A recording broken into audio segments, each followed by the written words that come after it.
and answer questions 1 and 2. In the 19th century, scientific discoveries took a long time to produce any actual applications, and scientists might have had a case for giving little thought to the social or environmental impact of their work. That all changed in the 20th century, with the huge advances first in physics and then in biology. Science started to play a much more important role in our lives, and the relationship between scientists and society became much closer. Many scientists became increasingly concerned about the ethics of what they were doing, as they quickly saw the consequences. The benefits, such as vastly improved crop yields and the eradication of diseases like bubonic plague, but also terrible damage in the form of pollution and chemical weapons. Yes, but some scientists still claim even today that their only duty is to make public the findings of their research. They need to do that, of course, but I think the key points are that they ought to stop making any distinction between pure science and applied science, because in practical terms it no longer exists. And also they must accept full responsibility for the consequences of their work. Now listen and answer questions 3 to 10.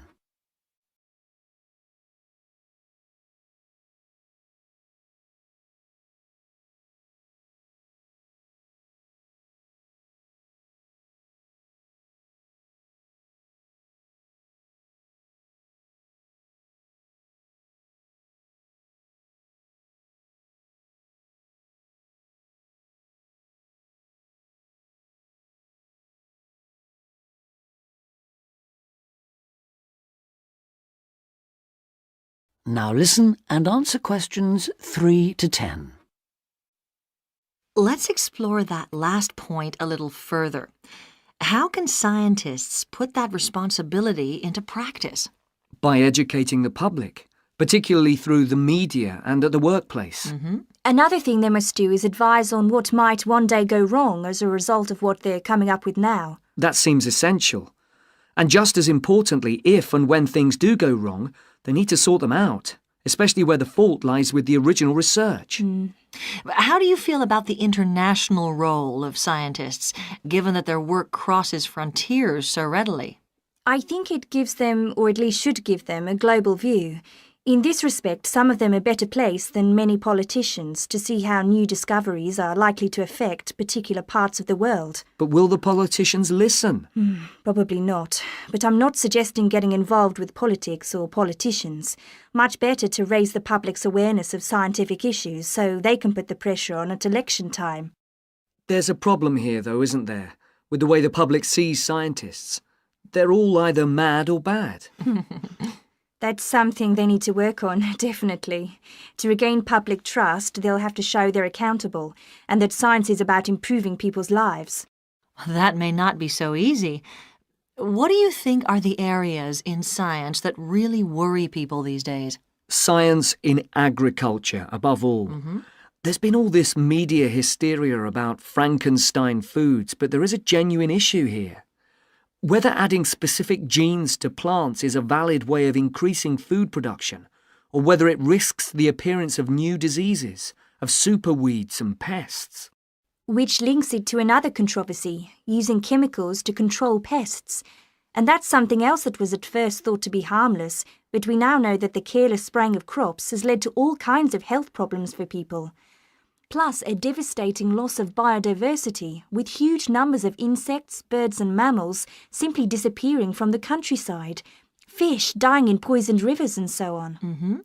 And of course, if we're talking about death on a massive scale, then we have to mention the role of science in enabling the military to wage chemical and biological and nuclear warfare, which has destroyed life in so many parts of the world. Okay, I think we've identified some major topics there. There's something I'd like to add, if I may. Sure, it's important for scientists and future scientists to talk about major issues like these, but we might also want to look at what we can do or not do in our everyday lives, particularly as many of us will be earning more money than we actually need for basic necessities. I'm thinking here of things like burning fossil fuels by driving everywhere. What do you think? Well, something that scientists seem to do rather too often is take planes to distant places, which is highly damaging environmentally. For instance, to attend conferences on subjects like the disappearing ozone layer. When nowadays they could probably stay at work and use a video conferencing link anyway. Which may in fact be an example of how progress in computer science can impact positively on the environment. But going back to harmful things, what else can be done? Again, on the air transport theme, there are the huge distances a lot of consumer goods travel before they actually reach the shops in this country. This seems another extreme waste of energy, especially if much of what is being produced and carried is packaging. Perhaps it's worth shopping for more locally produced items.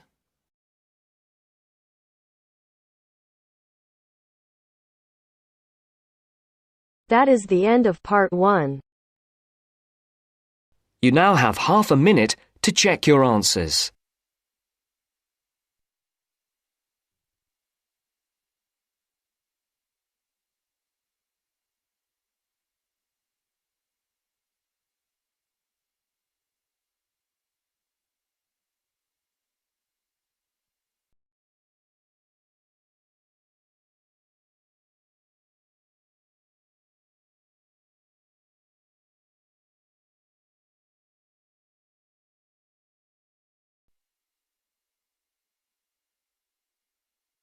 Now turns to part 2.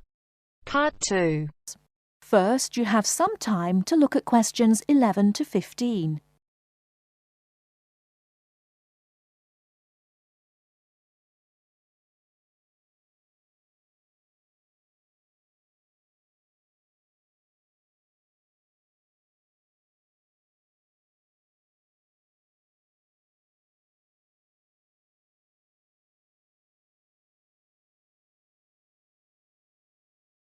Now, listen carefully and answer questions 11 to 15. Hi, Hello. how can we help you? Is this the Office of Institutional Real Estate? Yes, sir. My name's Alice Baum, and I'm a university housing supervisor. Oh, good. I wonder if you could help me. I'll certainly try, sir. I'm hoping to rent an apartment from September when I begin here, and I'd really like some advice on where to rent and how to rent a place. Advice on renting in Manhattan. We've got plenty of advice about that. The first thing to think about are the prices. New York is an expensive place to live, and Manhattan is the most expensive place in New York. Everyone wants to be here. In most areas of Manhattan, you'll have great difficulty finding a studio apartment for less than $1,300 to $1,400 per month. But there are areas just outside Manhattan, within a 30 to 40 minute commute, where you can find a decent studio apartment to rent for $850 to $1,000 per month. That's a big difference. But then there are travel costs on top of that. Yes, there are. If you're prepared to make compromises in your choice of accommodation, perhaps you can find an apartment you like and can afford. Monthly rents also depend on 2 other factors: apartment size and then amenities. Can you tell me a bit more about that? Basically, bigger flats get higher rents, so if you can live without a lot of space, it's much cheaper. And if you're willing to take a flat which has street noise or doesn't have much natural light, then you may save some more money. I see. However, you could go the other way and get a bigger flat and share it with another student. You can cut costs by sharing a large bedroom. To find a roommate, check the listings for apartment shares in the housing registry. Share a flat. I hadn't given that idea much thought. Lots of our students do that. What about amenities? Can you explain that a bit more? You need to decide what facilities you really would like and what you can do without. For example, do you want a doorman? Would you like an elevator? These kinds of things put the prices up. I don't think I need a doorman. Is there anything else I should know? Yes, remember, the housing market is very competitive, especially for affordable apartments. You need to be prepared to make decisions quickly and be flexible with your plans. Don't start your search earlier than 4 weeks before you want to move in, because tenants only need to give landlords 30 days notice of their departure. Okay. Before you hear the rest of the talk, you have some time to look at questions 16 to 20.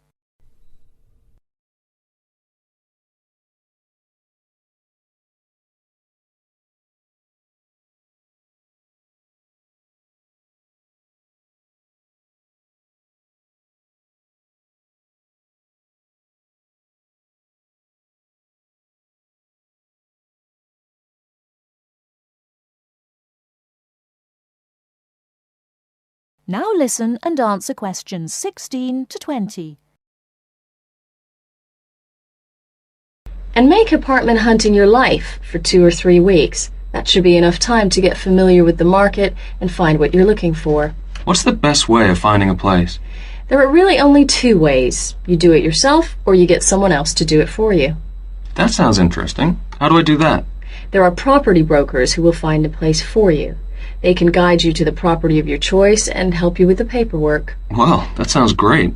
But they do charge you a commission fee. In Manhattan, expect to pay between 12 and 15% of the year's rent. That means if your rent is $1,000 a month, the broker's fee works out to $1,800. Oh, maybe not a broker then. And what's the other option again? Do the legwork yourself. Look in the classified ads, call landlord companies, and do online searches. Check out our website first. You mentioned paperwork. Could you tell me something about that? Sure.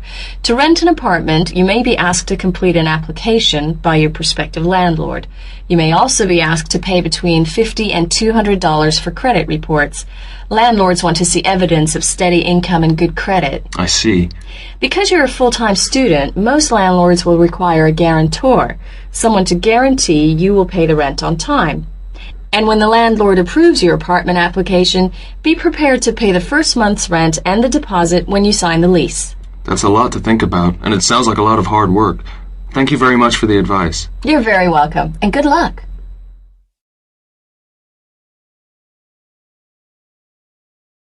That is the end of part 2.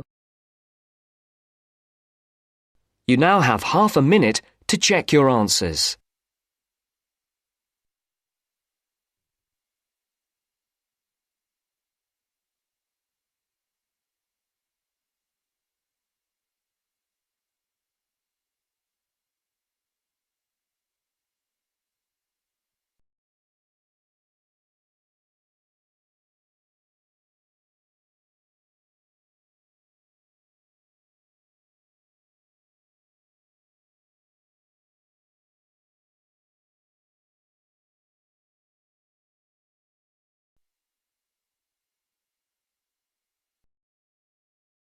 Now turns to part 3. Part 3. You are going to hear a conversation on animal protection. First, you have some time to look at questions 21 to 25.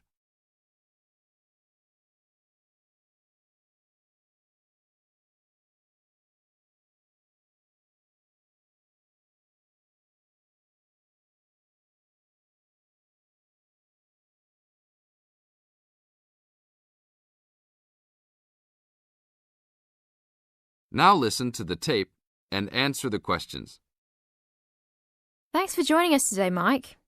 How did Baja California become a consideration for a condor release? Our recovery plan for California condors requires us to re-establish the birds in as much as their former range as possible. Baja, being the southernmost recent range for the California condor, works well in that they were only recently lost from the area, mid-1930s, and considerable habitat still remains. It is very isolated with very few people in the area. The mountains are spectacular, ranging up to 10,000 feet, or 3,000 meters. Our selected release site is at nearly 8,000 feet, 2,400 meters. Mike, how many birds do you envision flying free in this area, Baja, in the future? We will be releasing 4 to 8 birds on a yearly basis and will reconsider the situation when we have 20 birds in the area. What age do the birds have to be before moving them? That's a good question. Typically, we move them at 8 months to 18 months old. Birds are ready to fledge, or leave, from the nest at 6 to 7 months of age. In our current release group in Baja, we have birds as old as 30 months. It will be interesting to see how they behave. I expect that they will want to range more than younger birds and make it challenging for us to keep up. Is there a maximum number of birds a certain area can support? Yes, it's called the carrying capacity for any area, for any species.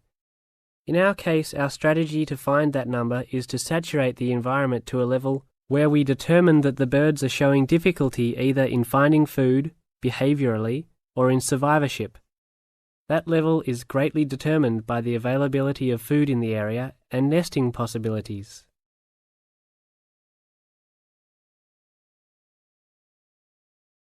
Now look at questions 26 to 30.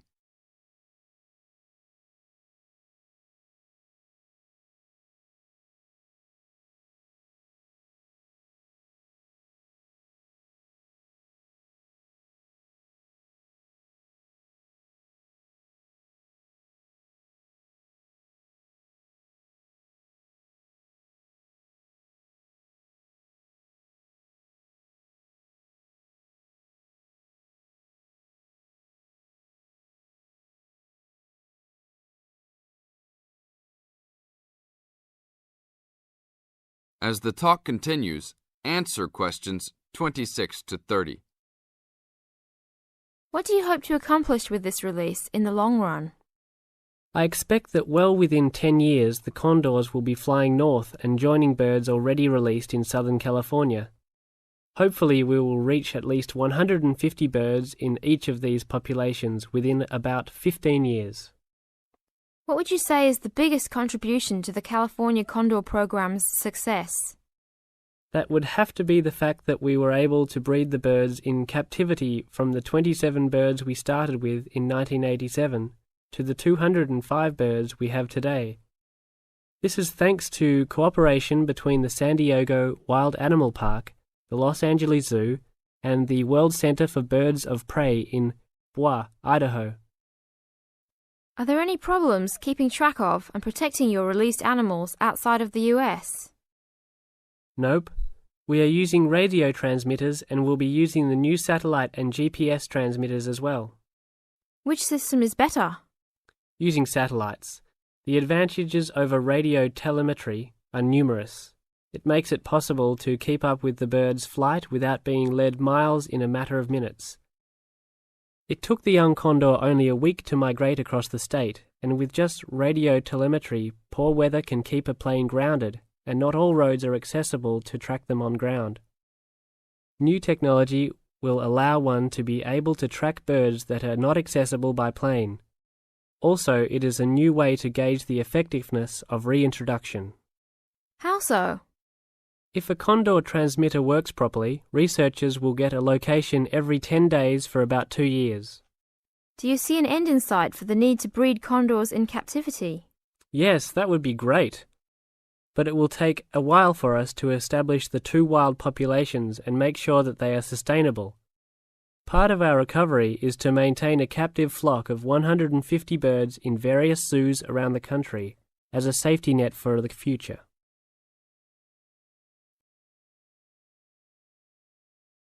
That is the end of part 3. You now have half a minute to check your answers.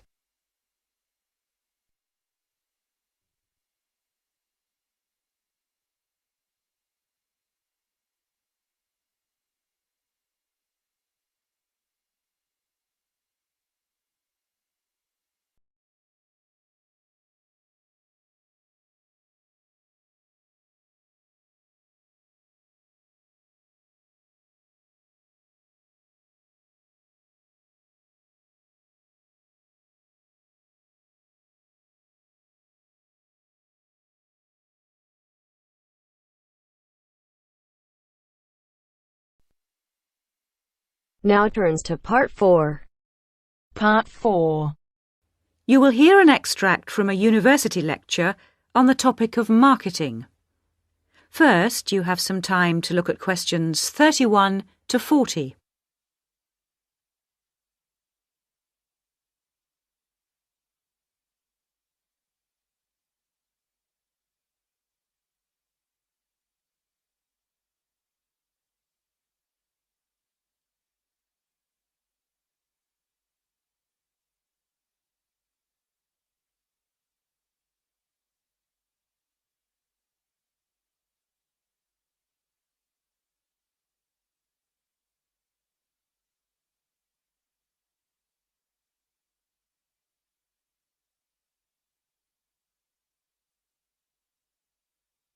Now listen carefully and answer questions 31 to 40.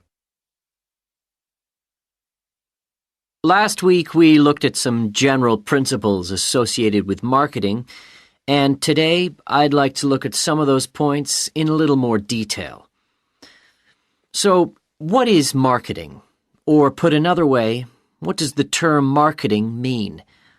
Many people think of it simply as the process of selling and advertising, and this is hardly surprising when every day we are bombarded with television adverts, mail shots, and telephone sales.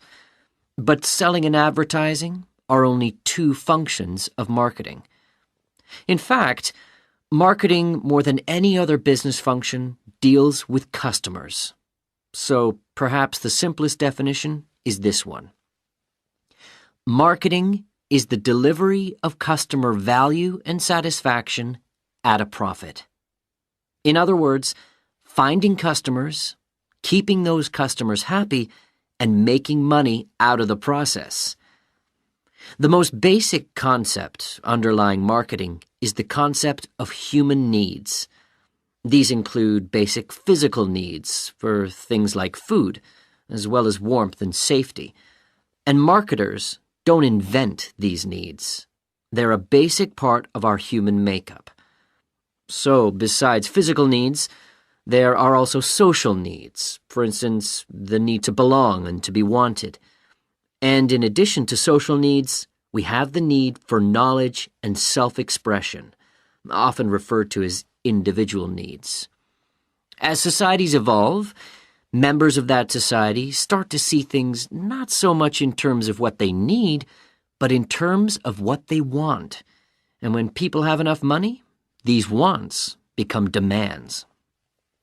Now, it's important for the managers in a company to understand what their customers want if they're going to create effective marketing strategies, so there are various ways of doing this.